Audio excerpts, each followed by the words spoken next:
চীনের পূর্ব উপকূলে আঘাত হানার সময় প্রবল বৃষ্টি ও ঝড়ো বাতাসে বিপর্যস্ত হয়ে পড়ে বিস্তীর্ণ এলাকা। রোববার বিকালে ঝেজিয়াং প্রদেশে ইউহান শহরের কাছে স্থলভাগে আছড়ে পড়ে শক্তিশালী টাইফুন ডলফিন। সে সময় ঝড়টির কেন্দ্রে বাতাসের গতিপথ ছিল ঘন্টায় ১৫০ কিলোমিটারের বেশি। এর প্রভাবে উপকূলীয় এলাকায় তৈরি হয় বড় বড় ঢেউ। টাইফুনের প্রভাবে ঝেজিয়াংয়ের বিভিন্ন এলাকায় ভারী থেকে অতি ভারী বৃষ্টি হয়। কোথাও কোথাও ২৫০ থেকে ৫০০ মিলিমিটার পর্যন্ত বৃষ্টিপাতের আশঙ্কাও তৈরি হয়। এতে প্রদেশটির বিভিন্ন এলাকায় বন্যার পাশাপাশি ভূমিধসের ঝুঁকিও বেড়ে যায়। ঝড়ের আগেই ঝুঁকিপূর্ণ এলাকা থেকে মানুষকে নিরাপদ স্থানে সরিয়ে নেয় প্রশাসন। শুধু ওয়েনঝুই শহর থেকেই প্রায় ৯ লাখ মানুষকে সরিয়ে নেওয়া হয়। ফুজিয়ানের ঝুঁকিপূর্ণ এলাকা থেকেও সরিয়ে নেওয়া হয়েছে প্রায় ৯৯,০০০ মানুষ। সুস্থ জীবন,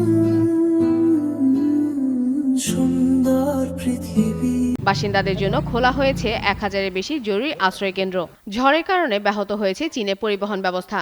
সাংহাইয়ের হংকিয়াও ও পুডং বিমানবন্দরে প্রায় ১,৪০০টি ফ্লাইট বাতিল করা হয়েছে। হাংঝৌ বিমানবন্দরেও বাতিল করা হয়েছে প্রায় ২৭০টি ফ্লাইট। যাত্রীদের নিরাপত্তায় কয়েকটি এলাকায় ট্রেন চলাচল বন্ধ রাখা হয়। এছাড়া ঝেজিয়াং ও ফুজিয়ানে ২০০টির বেশি ফেরি চলাচল স্থগিত করা হয়েছে। উপকূলীয় নির্মাণ কাজও বন্ধ রাখা হয়। ঝুঁকি এড়াতে নির্মাণ কাজে ব্যবহৃত বহু জাহাজকে বন্দরে ফিরিয়ে নেওয়া হয়েছে। টাইফুনের প্রভাবে পরিস্থিতি আরও খারাপ হওয়ার আশঙ্কায় চীনের জাতীয় আবহাওয়া কেন্দ্র সর্বোচ্চ রেড অ্যালার্ট জারি করেছে।